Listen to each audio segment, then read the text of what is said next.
containment. You lack boundaries. You lack the ability to sit in silence with a task long enough for it to open up and reveal its secrets. Because deep focus is not a mood, it is a room you build.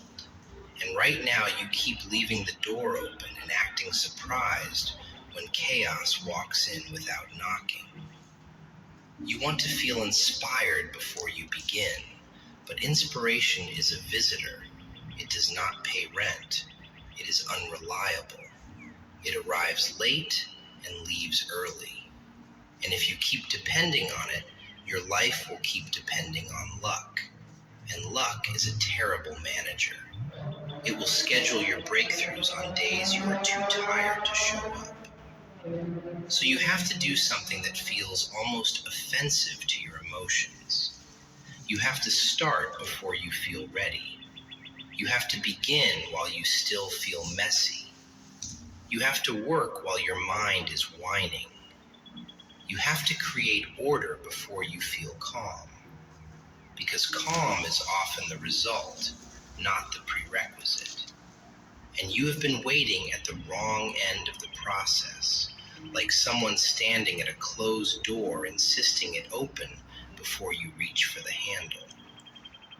Listen, attention is your currency, and you keep spending it like you are trying to get rid of it, like you secretly believe your hours are cheap, but your hours are the only thing you cannot replace. And one day you will understand that with a clarity that will make you feel cold. Not because life is cruel, but because life is honest. And you have to become honest too. Honest about what drains you.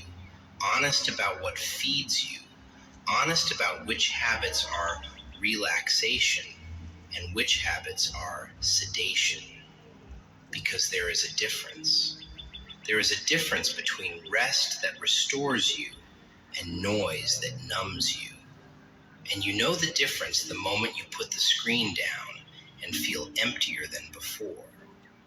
The moment you take a break and somehow return more tired. The moment you chase a quick hit of entertainment and then feel impatient with the slow work that actually changes you. And yes, the world is designed to steal your attention. It is designed to keep you clicking and reacting and comparing. But that is not an excuse. That is a battlefield map. And you have been walking into the field unarmed, unplanned, unguarded, and then blaming the arrows for flying. So here is what you do, and you do it without drama, without announcing it, without turning it into a personality. You reduce your choices.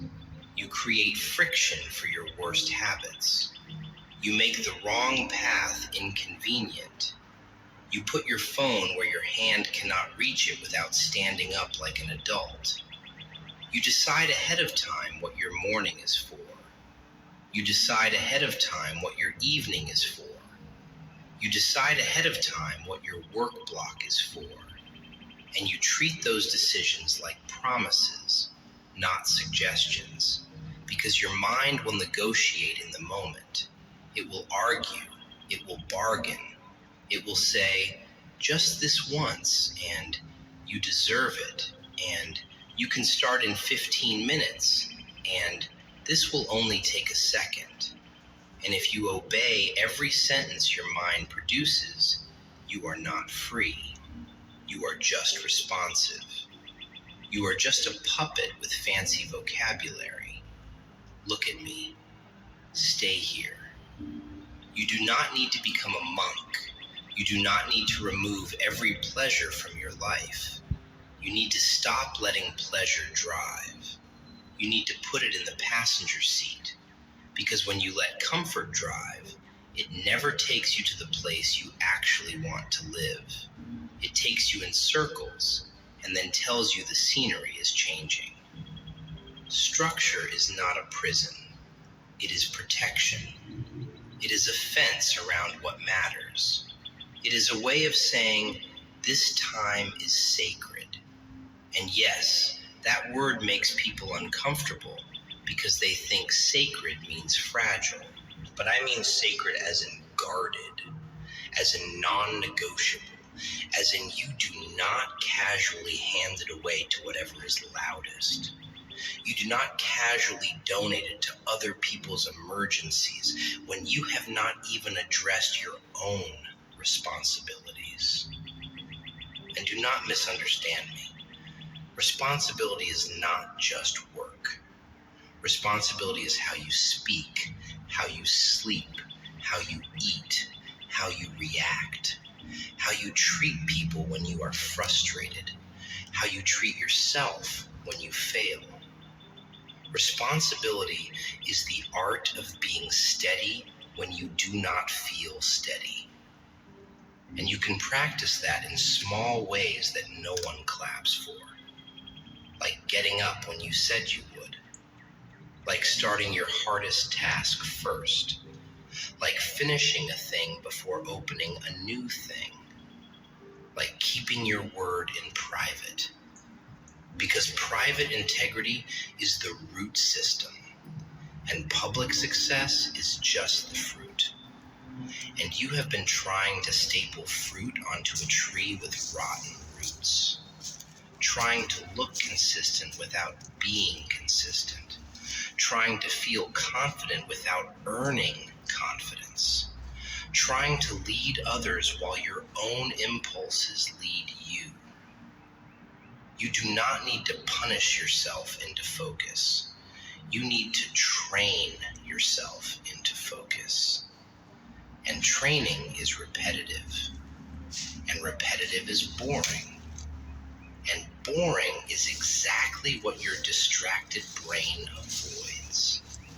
So the first step is to stop treating boredom like an enemy and start treating it like a doorway.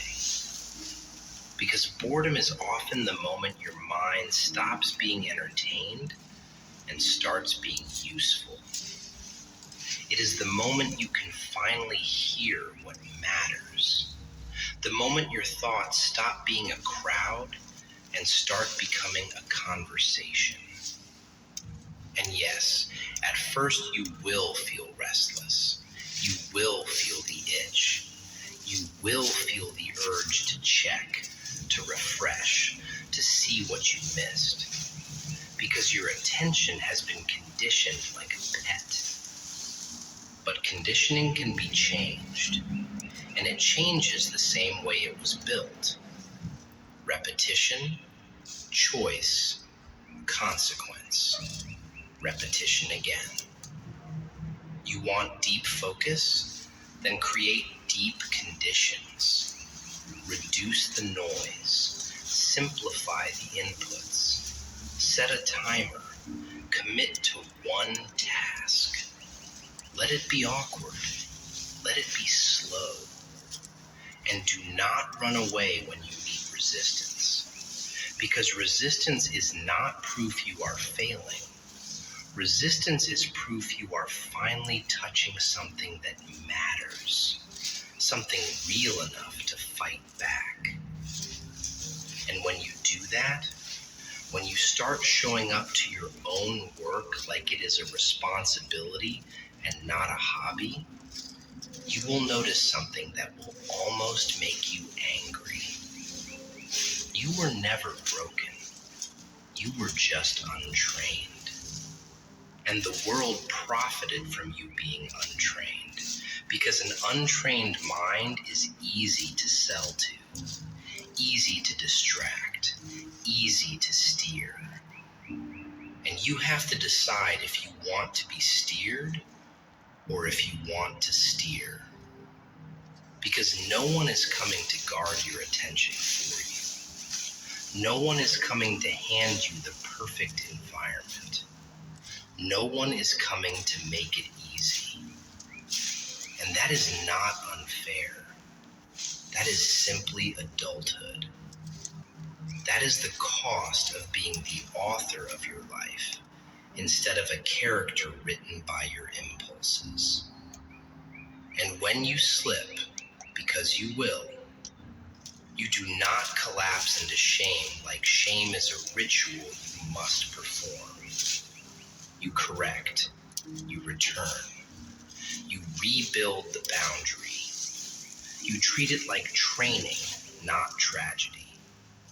Because you are not here to be dramatic. You are here to be durable. You want to talk about failure like it is a monster under the bed, but you sleep with it every night. And still you pretend it is not there.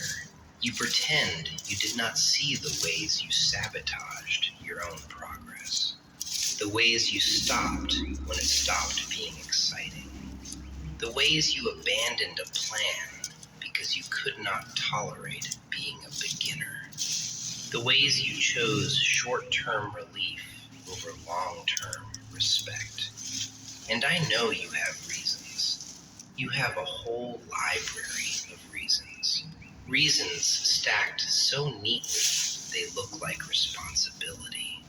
But reasons do not build careers. And reasons do not rebuild reputations. And reasons do not create skill. Only repetition does. Only humility does. Only the willingness to look unimpressive while you get better does. And humility is not thinking less of yourself. Humility is accepting the process without needing applause for every step. You say you want to rebuild, but you keep treating rebuilding like a mood. Like you will feel ready one morning and suddenly become consistent. And that is adorable, because readiness is a costume your fear puts on to look wise. I'm not ready is often just, I'm afraid to start and see what happens. And fear always wants to be respected like it is a counselor. But fear is not a counselor. Fear is a liar with good posture. It stands tall and says, what if you fail? As if failure is a cliff you fall off once and never return. But failure is usually just feedback delivered in a harsh tone. And the mature response is not to panic. It is to adjust. You want to grow in your career. You want to lead. You want to be trusted. Then stop demanding perfect conditions and start becoming a person who can perform in imperfect ones. Because leadership is not a title. It is composure under pressure. It is the ability to keep your standards when your mood begs you to bargain. It is the ability to respond rather than react. And you know exactly how often you react. How often you let irritation decide your words. How often you let frustration leak into your tone. And then you justify it because people are annoying. Because life is stressful. Because you're just being honest. But honesty without control is just impulse dressed up as virtue. And impulse is unreliable. Impulse will say things that burn bridges you later need to cross. Impulse will make you small in moments where you need to be steady. So you practice control. Not because you are trying to be nice for the world, but because you are trying to be strong for yourself.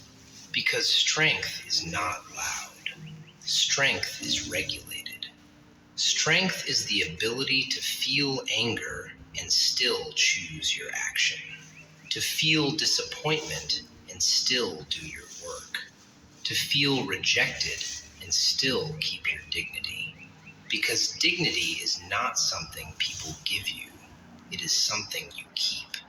And you have been dropping it like loose change whenever someone triggers you. Whenever someone doubts you. Whenever someone ignores you. And you keep saying, they made me. But no, you did. You handed your steering wheel to their opinion. And then you blamed them for the direction. Look at me. One more truth. Betrayal, disappointment, being overlooked, being underestimated, being left out. Those things happen and they hurt. And I am not going to mock that hurt. I have seen what it does to a person, how it makes them suspicious, how it makes them guarded, how it makes them want to harden into someone who never needs anyone. But you do not need to harden into bitterness. You need to sharpen into clarity. Because clarity says, I will not build my life on someone else's attention. Clarity says, I will not beg for respect I can earn.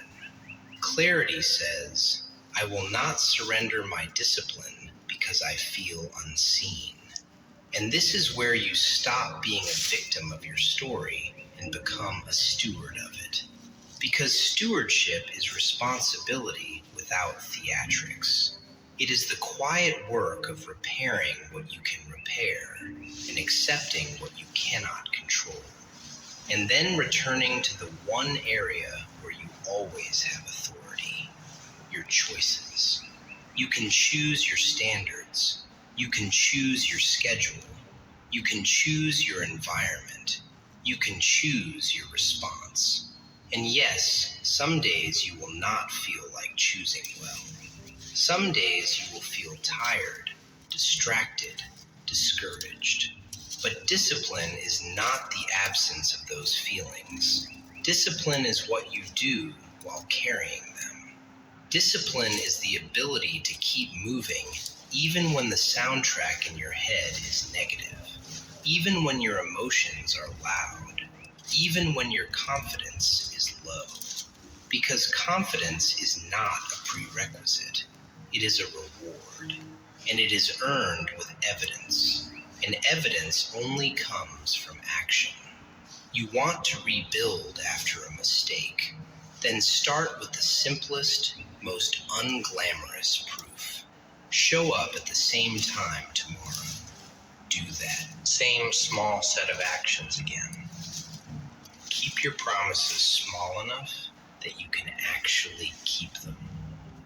Because grand promises are often just a way to feel powerful without being consistent.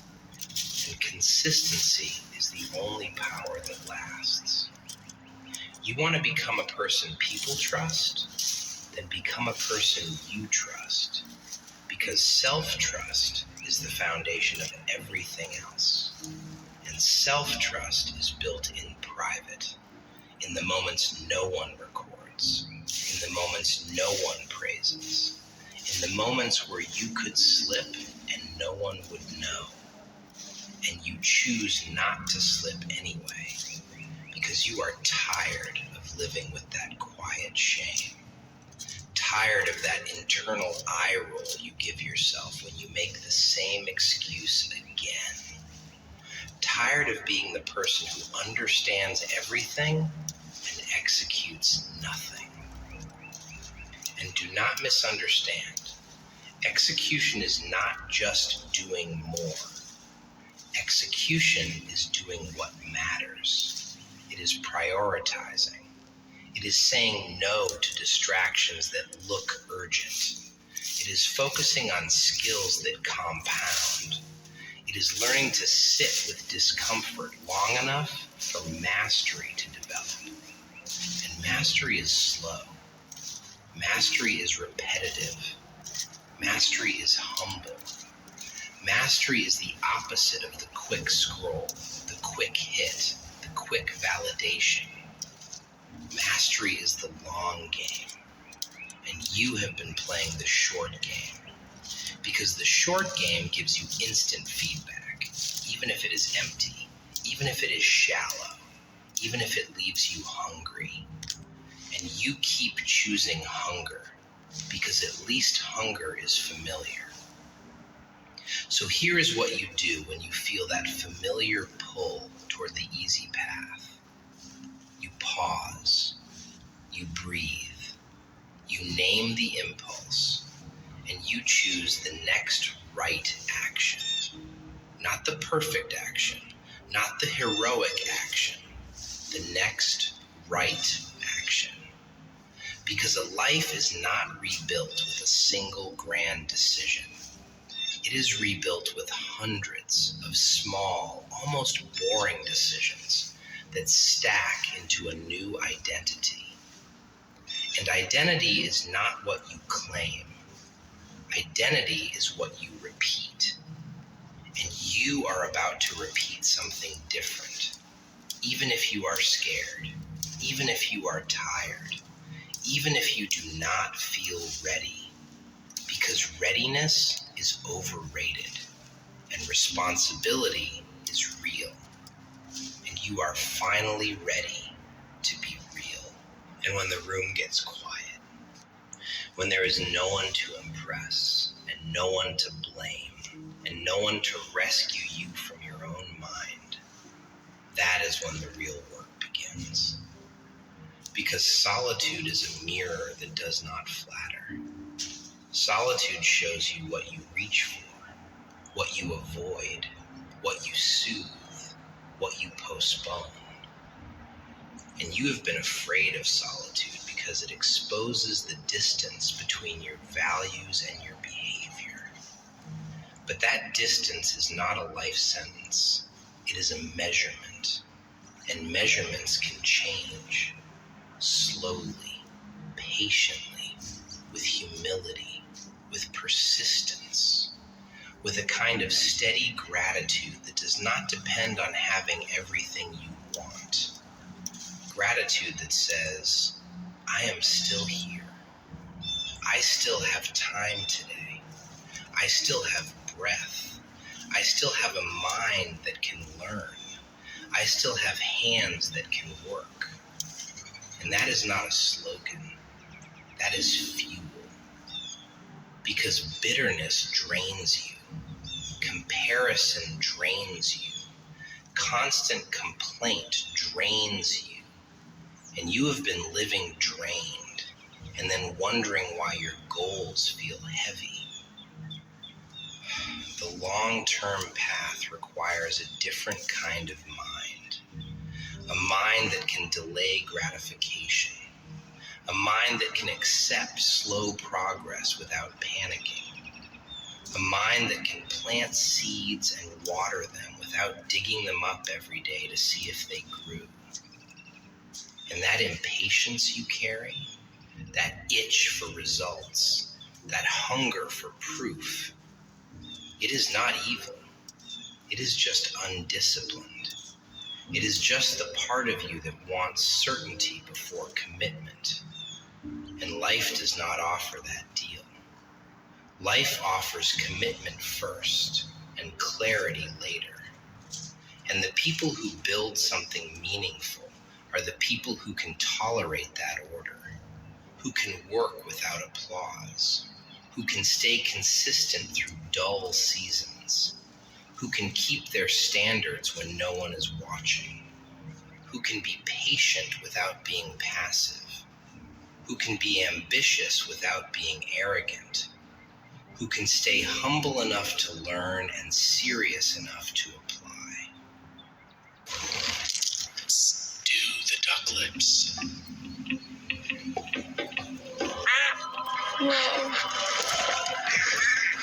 Dill pickle, Edward. Once you pop, the pop don't stop. To learn and serious enough to apply. And let's talk about recovery. Because you keep treating rest like something you earn only after you break yourself. You treat sleep like a negotiable luxury, like you can borrow from it forever with no interest. But the interest always comes. It comes as impatience, as sloppy attention, as emotional volatility, as low-quality decisions. And you do not need a lecture. You need a principle. Your future depends on the quality of your days, and the quality of your days depends on the quality of your nights. And not because sleep is magic, but because discipline is holistic. Because self-control is harder when you are depleted. because focus is harder when you are scattered, because patience is harder when you are running on fumes. And if you want to be steady, you have to protect the basic foundations that make steadiness possible. You have to respect your limits without worshiping them. You have to recover with intention. You have to build rhythms that keep you durable. And no, that does not mean you never push. It means you push wisely. You push with awareness. You push with a long-term mindset instead of a short-term ego. Because ego wants to sprint and collapse and then brag about the sprint. But character wants to pace and finish and quietly return tomorrow. Look at me. Don't drift. You are not here to win a single day. You are here to win a decade. You are here to build a life that does not require constant escape. A life you can live in without needing to numb yourself every night. And that life is not built by intensity alone. It is built by consistency.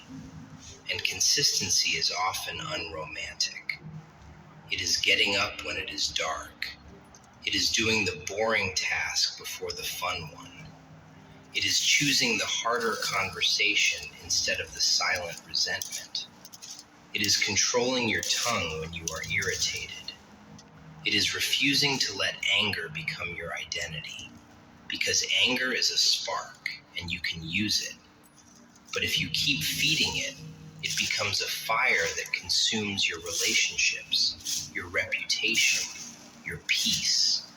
And then you will have to rebuild again from a pile of consequences you created with your own mouth. So you learn to pause. You learn to breathe. You learn to respond with strategy instead of reaction.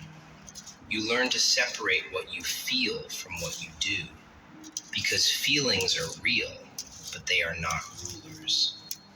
And you have been letting them rule, letting them decide whether you work, whether you train, whether you study, whether you apologize, whether you forgive, whether you move forward. And feelings are too temporary to be given that kind of authority. So you reclaim it, gently, firmly, with repetition, with patience, with the kind of quiet courage that does not announce itself. And yes, you will have nights where the old shame tries to speak, where the old failures try to replay, where the old regrets try to convince you nothing changes. But nothing changes only if you keep repeating the same day. And you are not going to keep repeating it. Not because you are suddenly fearless, but because you are finally tired of betraying yourself.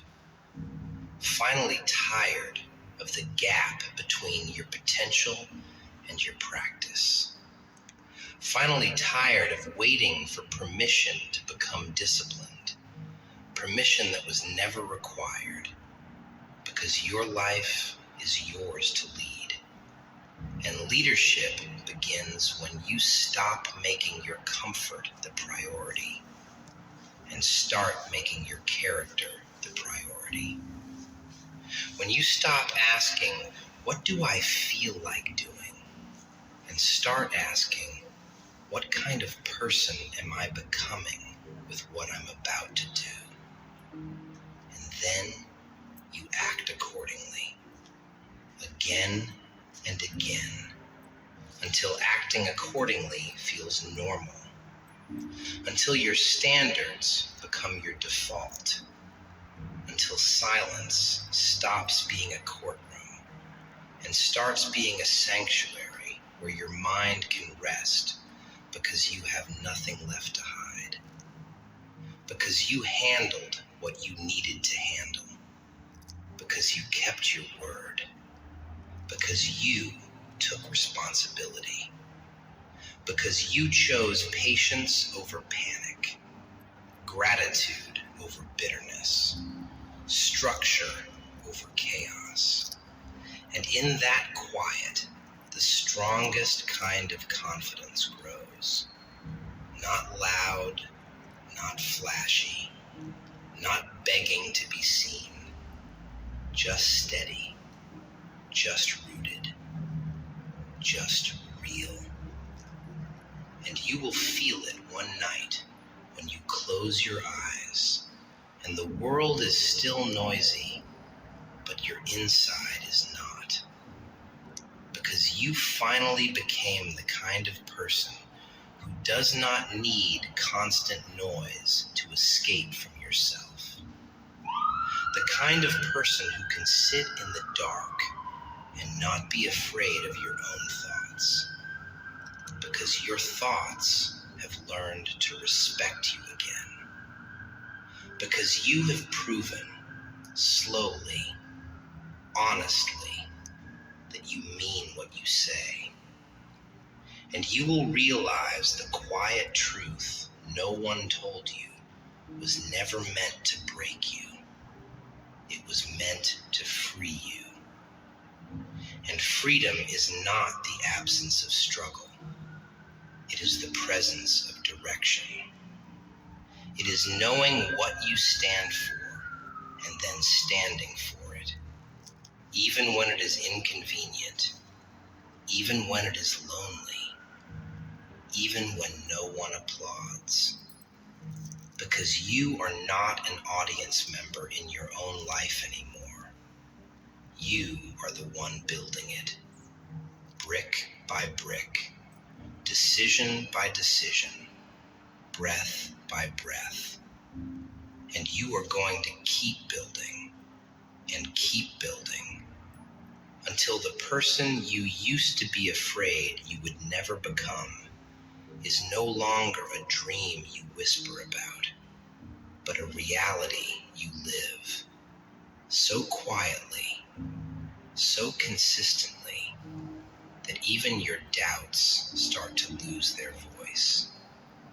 And all that is left is work and patience and a calm kind of power that does not need to prove itself because it is already there, and it will keep going, and it will keep going, and it will keep going, even when the night tries to convince you to stop, because you have finally learned